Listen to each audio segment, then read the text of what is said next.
Most of you know that last year I was on sabbatical. I took some sabbatical time. And at the beginning of that sabbatical time, I went to Southeast Asia. And lots of really important events in Southeast Asia. Lots of things that happened to me. Great stories to tell. But I have to say, one of them, like a really significant life-changing event for me, happened in Vietnam. It started to percolate in Cambodia, but it took me a few more countries to finally dig in and take the big step. And I wanted to share that with you today. I've been waiting a year and a bit to tell you all about this. Here it is. I bought my first pair of flip-flops. I've never been a fan of flip-flops. They make a stupid noise. This, flip-flop, flip-flip. Who wants to hear that, right? Bothering me all the time with their flip-floppiness. People, flip-flop, flip-flop, flip-flop. Tries me, because there's a sticky sound too to it, like stick-flop. Stick-flop is really what it is. Which reminds me, when I was in Cambodia, hiking up to a temple with my guide, we passed a little market. Every temple has markets all around, and I said, "Ooh, there's some flip-flops. I got to get a pair of those." He goes, "Do you mean whatever the word was in Khmer, right? The language of Cambodia?" And I said, "Yeah, that's what I'm talking about. Those." I said, "What does that word mean?" And he says, "Oh, it's just the sound they make." I wish I could remember it, but in Khmer they have a word for flip-flops that is their onomatopoeia, their sound that they make. And I said, well, that's what ours means too. It's flip-flop, flip-flop. We had a good laugh about that. But here's the thing: by the time I got to Vietnam, I was going to the one beach I was going to hang out on, one beach in my whole trip, and I couldn't wait. But I knew the sand would be too hot to walk on, and I knew I couldn't wear my runners. That looks like a dad. So I finally dug in. It took a long time to find flip-flops that were my size. I don't have big feet, but there just seemed to be a lot of, Asian-sized flip-flops, like this. And not to generalize, but it's true. And so anyway, it took a while to find them. And then I got them. And then I found out they totally changed the way you walk. You can't walk like you walk in your boots in flip-flops. You can't walk like you walk in your dress shoes in flip-flops. Do you see my head? Right? When you wear flip-flops, they change everything about you. They just slow you down. They slow you down, first of all. I've seen friends run in flip-flops. That's stupid. And you're saying, well, there's some with a heel on the back. That's not a flip-flop, right? That's a sandal. So they slow you down. They make you pause. Like, they make you just kind of breathe a bit. And you got to move your hips a little bit different. And you got to move your knees a little bit different, just to keep them on your feet. They're a bit of a reckless footwear, if you ask me, because your toes and you're just totally exposed to whatever could happen, right? And the sand was hot. Let me tell you, there was like the water was from me to Iris. So I was in a chair, and there's sand between me and Iris, and you could hardly walk that distance without seriously hurting your feet. Have you been on sand like that before? It was so hot. So I was glad I had the flip-flops, except I felt kind of stupid because they totally changed my walk. And I didn't even feel like Dave anymore. I felt like, I don't know, Keanu Reeves playing a surf dude or something. Like, it's just like, you gotta do this. So then I tried them out at home, and this is where this idea of talking to you about them came, because I tried walking around the neighborhood, like on cement and stuff, with the flip-flops, and it just drives me crazy. Because you just can't, it's hardly even good posture. I know some of you get home, you're like, you can't wait to get on your flip-flops. Some of you got them on today probably. And you gotta kind of hang out like this. Changes everything. Changes everything. It's kind of like the risks and the changes that happen in a life of faith. That's what Paul was writing about when he wrote to the Romans. Chapter 6. And I love how he starts. He says, what are we then to say? Should we continue to sin in order that grace may abound? Now this is beautiful.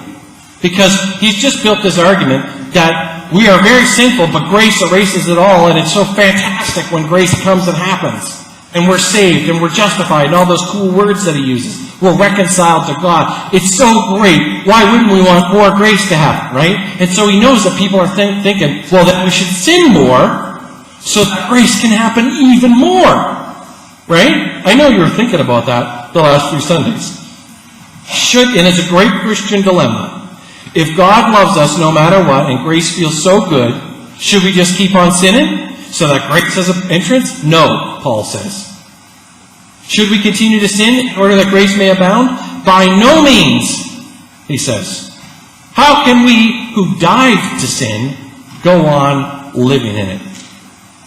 How can you walk the same way if you got flip-flops on? You'll get the metaphor. Paul says, can those who are dead to sin keep on sinning? Dr. Ann Jervis from Wycliffe College, I've been leaning on the last few weeks to get my head around Paul and the book of Romans, says that Paul's point is that standing in grace is like standing in an entirely new place. A place apart from sin, where the mechanisms of sin don't even happen. They don't work. Once you've stood in grace, once you've been brought into grace by Jesus, it's like, she says, transforming a land animal into a sea animal. You ever been jealous how Aquaman can just dive into the sea and breathe? Only Aquaman can do that. Right? This is more like The Little Mermaid. You know, when she comes and wishes, she makes that deal for legs because she's in love with the prince. We've all been down that path. We knew the prince would break her heart. And so she wobbles, you know, she's wobbling on those new legs like this. And like after that, her life has changed. It can't be any other way. It's like going from a land animal to a sea animal, or a sea animal that breathes in water to trying to gasp and breathe in air. But magically you can, and you can never go back to the sea. That is the transformation Paul is talking to the church about. We have been transformed by Christ into beings that can thrive in an entirely different ecosystem from the one we have previously lived in. We lived in the ecosystem of sin, and now we live in the ecosystem of grace. So he says, should we keep on sinning so grace can abound? No, we can't even sin if we truly have been brought in to life with Christ. And here's where he uses the language of baptism. If we've been baptized into the death of Christ, and also baptized with him then into new life, we can't do anything else but live in grace. Sin has totally gone away. Now, I know what you're thinking. Well, sin hasn't totally gone away. I mean, we still wake up with temptations. We still are living some things that keep us apart from God. That's the easy, wonderful definition of sin. That those things that keep us or move us away from God. God's always there. We move away. Right? And so you're thinking like, okay, if this wonderful thing happened in Jesus, why is it we still feel like it? But here's what Paul is arguing. Once we've been baptized into the death and then new life of Christ, and once we truly believe that and adopt it and plant it in our heart and live it out in our hearts, like we got to really buy into it, sin starts to disappear. Sin goes away. And you know, as I've described before, one really smart person said, sin is like a drop of ink in a glass of water. You know, it all of a sudden becomes water. It's everywhere, right? It's all part of our lives. It's not the extra damning things. It's anything that moves us away from our reconciled state with God. Now, just on baptism, because the language in Romans, lots of baptism. If you haven't been baptized, and there are always some adults who have not been baptized, that's okay. You know, you have to understand Paul was totally speaking within a faith group that everybody was baptized. That's what you did before you even showed up. You got baptized. And so now you are more than welcome to get baptized anytime. It carries some embarrassment for some people, and I feel sad about that. If your parents didn't get you baptized, I had one friend who's the 6th kid in the family. He said, my parents just forgot. They just gave up the 6th kid. He had no rules. He was allowed to go anywhere, and he was never baptized. They just got lazy. That happens. If you're that person and you've always felt a little odd about it, and you'd like to be baptized, just talk to me. Let's have some baptisms of big people. That'd be fun. And just ask Bo. It really worked out for him. He's sleeping. Oh, he's happy. Last week got baptized. He's never napped as good as the last week. That's the new effort. Trouble sleeping, get baptized. Not trouble sleeping, listen to a sermon. If you'd like to be baptized, just talk to me. But what we're talking about is choosing Jesus. I have decided to follow Jesus. Right? No turning back. That's the baptism. The baptism we do is a symbol of the choice we make.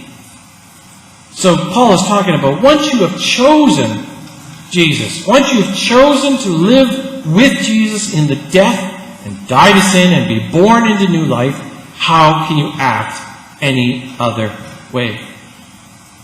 We baptized a rock star once here. He switched his act. He's got a name, a stage name. I forget what it was, Rain Wolf or something. He was many years ago. We baptized a rock star. He's gone up around North America, really well known in the independent circuit. And his sister was being baptized with his nephew, and he decided he'd get baptized because, like many people, his parents didn't get around to it. And he told Rev Dave many months later when he bumped into her again, he said he decided never to lie again. He got baptized and he wanted to dig in and actually believe what it was about. So he decided no more lies. Impressive. I've always wondered how he's doing with them. When we're baptized, when we choose Christ, we don't just say it with our words. We need to believe it. I called this sermon, Dream the Dream, Believe the Belief. When we enter into God's dream, when we believe that it is in fact a life-changing, ecosystem-changing action of belief, sin starts to go away. Have you ever made a decision and said to yourself, I'm doing that because I follow Jesus? Anybody want to show of hands? Anybody ever make a decision and say, I'm doing that because we're Christians, so I follow Jesus? Not because your mom told you because you're a Christian, but because you decided. A few. Donna, thank you. Donna joined choir. It was Jesus. I'm just looking at that kind of courage. Thank you, Donna. That's what faith takes. Donna's my new favorite Christian, just in case you want to pause. It used to be Molly or Cornelia, now it's Donna. I'm making my way through the choir. I want you to live your life having made the decision to follow Jesus and have that be something. Actually believe the beliefs that you said you believe. It's not difficult, actually. It's actually liberating. Paul just keeps coming around to this. It's like turning over a log. You just roll with it. And all of a sudden you say, no, I'm not going to do that because I follow Jesus. Do you remember we used to not shop on Sundays? Somebody was talking to me about that the other day. The plumber I had doesn't do business on Sundays. Right? What's the Dutch Growers, I don't think, is open on Sundays. Right? They follow Jesus. Is that right? Yeah. No, they are open on Sundays? Well, I know where we're going to take our placards next. No. God shows no partiality. Just remember those days where we did things just because the church made us feel we had to. And let's change those days into doing things that are different. I had a friend once explain his Sabbath practices, his practices for Sunday, as not like a code of conduct that everybody had to follow, but he chose some things that he wouldn't do or things that he would do that were different than every other day of the week. Maybe it's like not wearing shoes around. Whatever. Wearing hats to church. We had these things that reminded us that we have actually made choices because we follow Jesus. And then our hearts would know it, and then the world would know it, and then sin starts to drop away because we fully give in to being one with Christ. It's like wearing flip-flops. Everything will change. It's a life changer for me, flip-flops. I'm still not convinced. You're not convinced about being baptized with Jesus. But it's like flip-flops. Your whole attitude changes. You slow down. You see the world a different way. I noticed things in these flip-flops on the way to the pharmacy that day last summer I never noticed before. Because I was flip-flopping. Not because I was marching. I wasn't marching. I wasn't shuffling. I wasn't tapping. And all my other types of shoes. I was flip-flopping. And you get to notice. And it changes your life. But even more, so will Jesus. I invite you into dreaming the dream and believing the belief. I invite you, as Paul has suggested, to choose Jesus and actually believe that that means something. And it will, in fact, change your life. Amen.